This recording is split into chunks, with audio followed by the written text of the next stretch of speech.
and fellow Nebraskans, we are gathered here to pay homage to Plunder City's most famous son.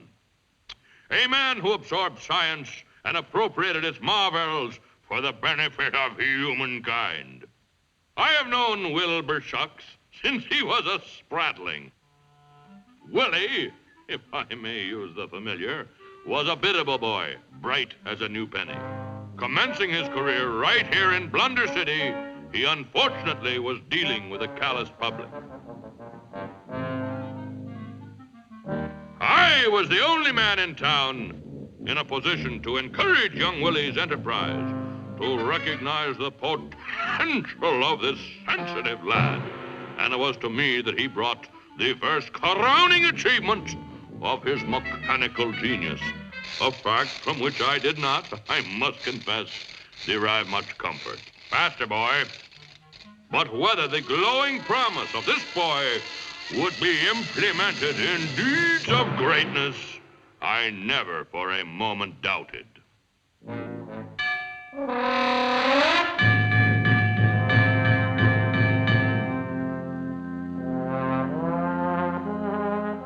As the years passed, our genial youth gained the stature of manhood, and he oft times knew the lashings of cold and hunger. But the empty stomach is a most euphoric climb for genius. There happened in his mind one of those instantaneous collocations which advanced the frontiers of science. An idea began to burgeon. He assembled his materials. He deduced his hypothesis.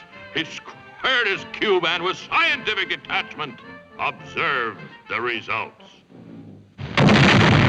And I knew Willie Shucks emerged, fit for the rough and tumble of life.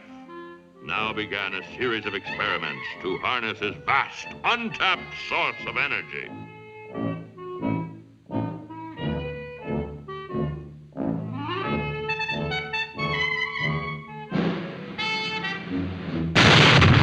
It wasn't easy, but undaunted, he tried again.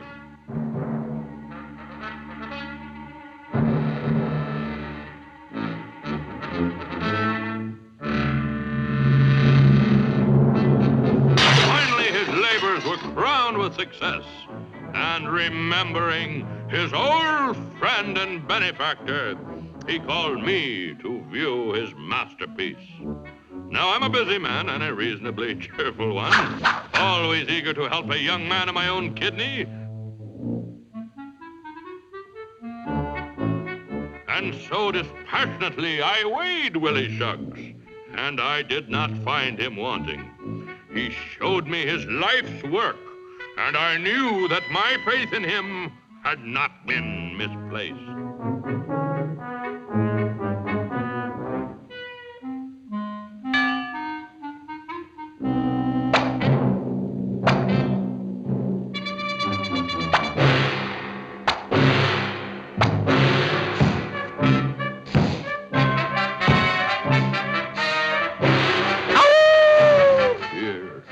Was the polished end product of genius.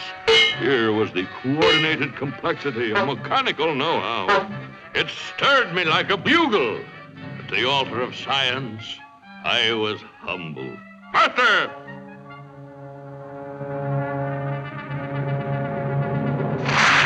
As I applauded his sturdy common sense, my throat tightened by a stricture of emotion.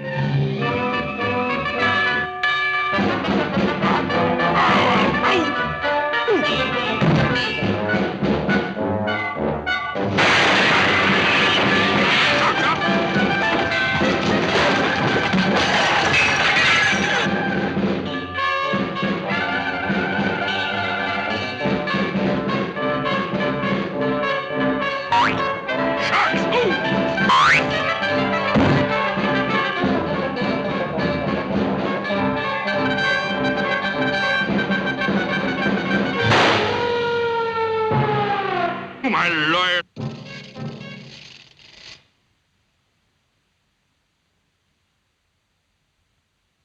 And so it was that I became the first man in history taste that most delightful of delicacies, popcorn.